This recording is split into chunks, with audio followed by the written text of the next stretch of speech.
Tipping used to be simple. You left a little extra at a restaurant or for a hotel staff member who went above and beyond. It was a way to show appreciation for great service. But somewhere along the way, tipping got out of control. Now, everywhere we go, we're met with a screen asking if we want to add 20%, 25%, or even more to the total. Suddenly, we're tipping for things that never used to require a tip, and it's making every little purchase feel just a bit more expensive. A recent USA Today survey found that 63% of people believe too many places are now asking for tips. Nearly half say they're just tired of it. Tipping, once reserved for genuine service, has become an expectation in places where it doesn't seem to belong. So, let's break it down.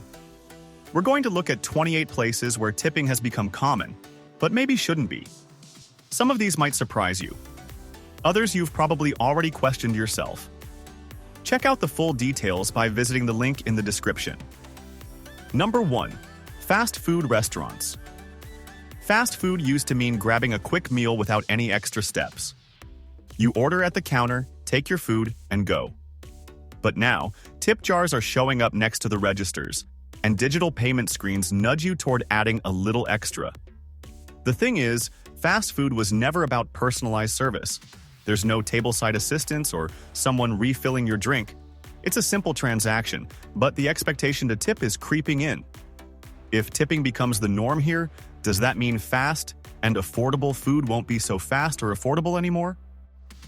Number 2. Coffee shops. Coffee shops have turned tipping into a moment of social pressure. You order a latte, tap your card, and suddenly, a screen pops up asking if you want to tip 15%, 20%, or more.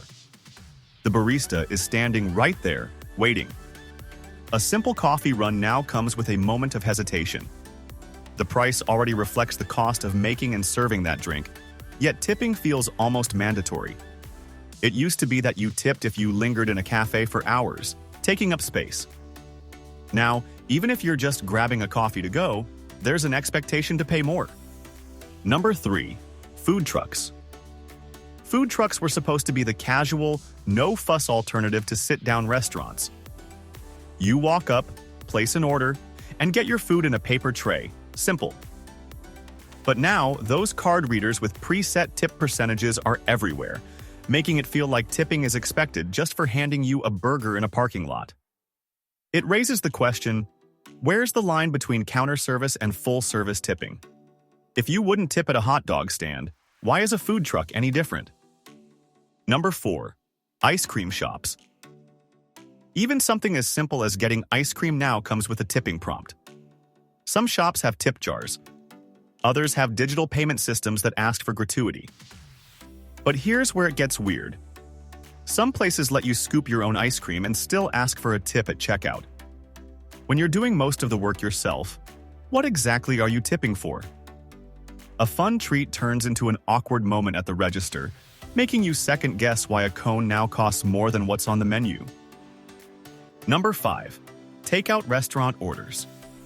Tipping used to be reserved for table service, where someone brought your meal, refilled your drinks, and checked on you throughout your visit. Now, even picking up your own food comes with a prompt for gratuity.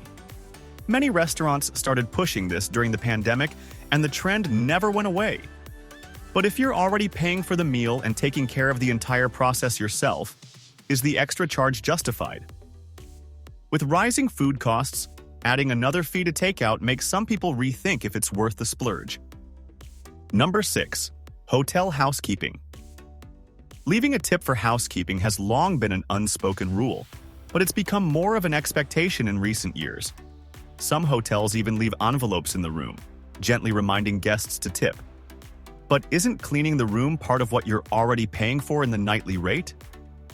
On longer stays, it makes sense to show appreciation for consistent service. But when you're only there for a night or two, should you really be leaving extra cash? Maybe hotels should focus on paying their staff fairly instead of nudging guests to fill the gap. Number 7. Pharmacies. Pharmacies are places where people go for essentials, prescriptions, over-the-counter medicine, maybe a quick chat with the pharmacist. Lately, though, some have started putting tip jars at the register, making an already expensive errand feel even heavier. Pharmacists and cashiers are professionals who are already compensated for their expertise. Unlike in restaurants or salons, tipping here feels completely out of place. The last thing anyone wants when picking up antibiotics or allergy meds is to feel guilty about not leaving extra change at checkout. Number 8. Valet parking. Using valet parking already comes with a service fee, yet tipping on top of that is practically expected. It's one of those situations where not tipping feels wrong, even though you've technically already paid for the service. It raises a bigger question.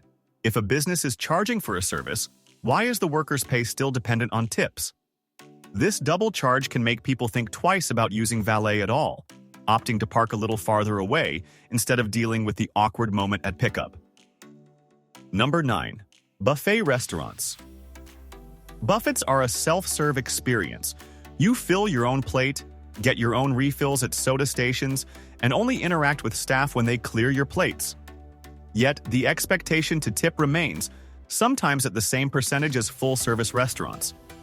It's not that buffet workers don't deserve fair pay, it's just that the entire setup doesn't match traditional tipping rules. When most of the dining experience is self-directed, it's fair to wonder if tipping should be treated the same as in a place where a server takes care of everything. Number 10. Delivery services, non-food. Ordering groceries, packages, or even furniture online often comes with a delivery fee. Yet, when the driver drops off your order, you're prompted to tip. These apps and services charge extra fees already. So where does that money go if the worker still needs tips to make a fair wage? The rise of gig work has blurred the lines between standard wages and tip-based pay, leaving customers wondering if they're covering the worker's income or just adding to corporate profits. Number 11. Pet shops. Getting a pet groomed or buying specialty pet food can be expensive, but lately, tipping has become part of the process. Groomers are professionals, often charging premium rates for their services. So when you see a tip option at checkout, it feels like an extra charge on an already pricey visit. If pet care costs keep rising, will tipping expectations push more owners to delay grooming or skip professional services altogether? Number 12. Convenience stores. Convenience stores are built around speed. You walk in, grab what you need, and check out. There's no table service, no special treatment, just a transaction. Yet, some stores are now putting tip jars at the register, subtly suggesting that paying for your snacks or soda isn't enough. This trend turns an everyday errand into an unnecessary decision. Should you tip for something you've always done yourself? It makes a simple stop feel unexpectedly complicated. Number 13. Gas station attendants. In states where gas station attendants pump fuel for you, there's now an expectation to tip, even though it's a required service. Unlike a valet or restaurant worker, these employees aren't going above and beyond. They're simply doing what the job requires. For drivers passing through unfamiliar areas, this expectation can catch them off guard. It's another example of tipping, creeping into places where it never used to be a factor, making people question where the line should be drawn. Number 14. Hair salons and barbers. Getting a haircut already comes with a price tag that reflects the stylist's skill and experience. Even so, tipping is treated as an unspoken rule. Many customers feel pressured to add a significant amount, especially at higher-end salons. Some stylists rent their own space and set their own rates, so if pricing is in their control, should tipping still be expected? The cost of grooming keeps rising, and with the push for bigger tips, many start to wonder if the listed prices should already account for fair pay. Number 15. Dry cleaners. Dropping off clothes for dry cleaning is a straightforward transaction. The service has a set price, and there's no direct personalized interaction that would normally justify tipping. Some locations have started placing tip jars on the counter, which adds an awkward moment when paying. If prices already cover the cleaning process, what exactly is the tip supposed to reward? It turns a routine errand into another place where tipping suddenly feels expected. Number 16. Furniture delivery. Furniture stores often charge a separate fee for delivery, yet tipping the workers has become an added expectation. These deliveries can be expensive, sometimes costing hundreds of dollars. If there's already a service charge, should customers feel obligated to pay more? The lack of clear guidelines makes this even trickier. Some companies encourage tipping, while others say it's not required. Customers end up feeling unsure, caught between wanting to be polite and wondering why the initial fee doesn't cover everything. Number 17. Moving services. Hiring movers is a costly service, but even after paying for their time and effort, tipping is often brought up as an expectation.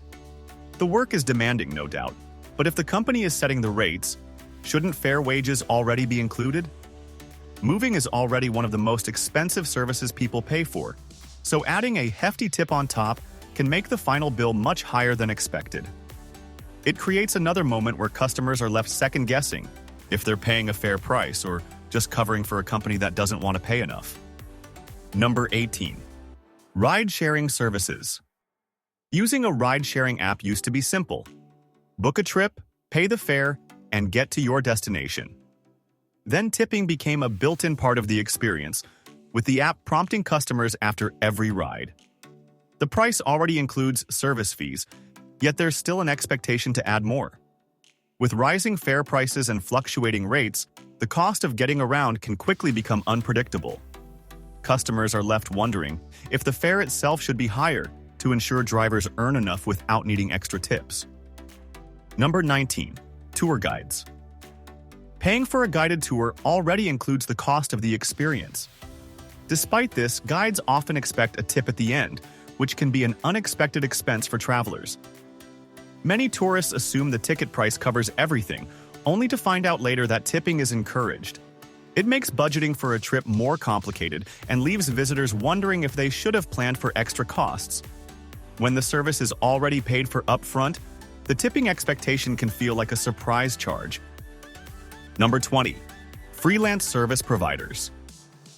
Hiring a photographer, musician, or other freelance professional usually means paying a price they set themselves.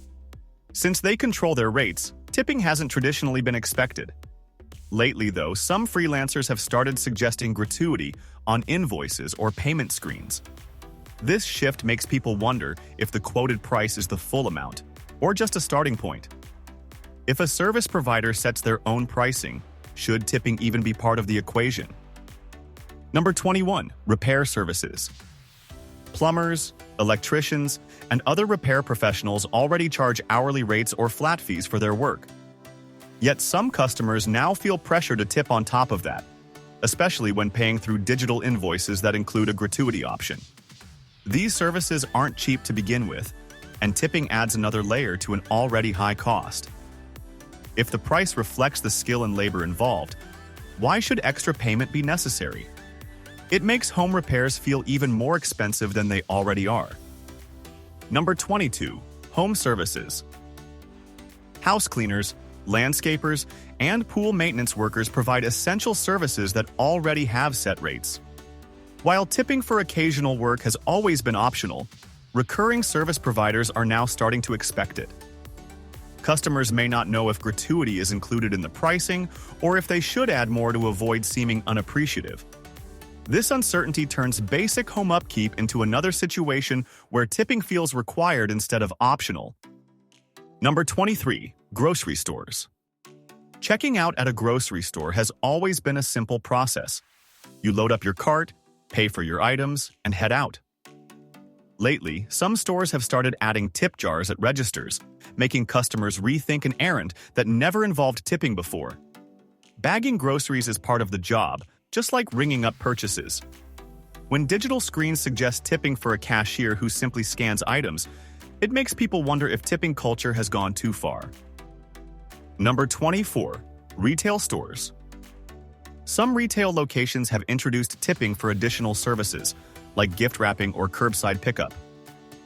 Customers assume these conveniences are already part of the shopping experience, but now they're being prompted to add gratuity. Since store employees are hourly workers, tipping wasn't something shoppers ever had to think about before. This change makes people question if basic customer service is being rebranded as an extra service that requires an extra fee. Number 25. Food delivery apps. Ordering takeout through an app means paying delivery fees, service fees, and sometimes even small order fees. Yet tipping is still pushed as a necessity, with apps defaulting to high tip amounts. If all these fees are already in place, where does the money actually go? Customers end up feeling like they're paying multiple charges for the same service, making food delivery more expensive than expected. Without clear transparency on how drivers are paid, it's hard to know if tipping is a bonus or a necessity. Number 26. Personal services. Tattoo artists, nail technicians, and massage therapists often have their own pricing structures, yet tipping has become an unwritten rule in these industries. The services themselves aren't cheap, and adding an extra percentage at the end makes them even pricier. Many customers assume that if the rates are set by the professional, they should already account for fair pay. The line between tipping as appreciation and tipping as an expectation keeps getting blurrier. Number 27. Self-checkout machines. Checking out at a grocery store or pharmacy used to be a simple process, but now even self-checkout kiosks are asking for tips. Customers do all the work, scanning items, bagging groceries, and handling payment, yet a gratuity prompt appears at the end. If there's no employee directly assisting with the transaction, what exactly is the tip for? The expectation to pay extra on a fully automated process makes little sense. It turns a convenient option into another moment of hesitation at the register. Number 28. Drive-through windows. Fast food drive-through were always about speed, order, pay, pick up, and go. But now, tipping requests have made their way into this quick exchange. Digital payment systems present suggested amounts, making drivers pause before completing their purchase. There's no table service, no personalized experience, just a transaction through a window. When tipping becomes expected at places designed for efficiency, it changes how people think about grabbing a meal on the go. The tipping overload.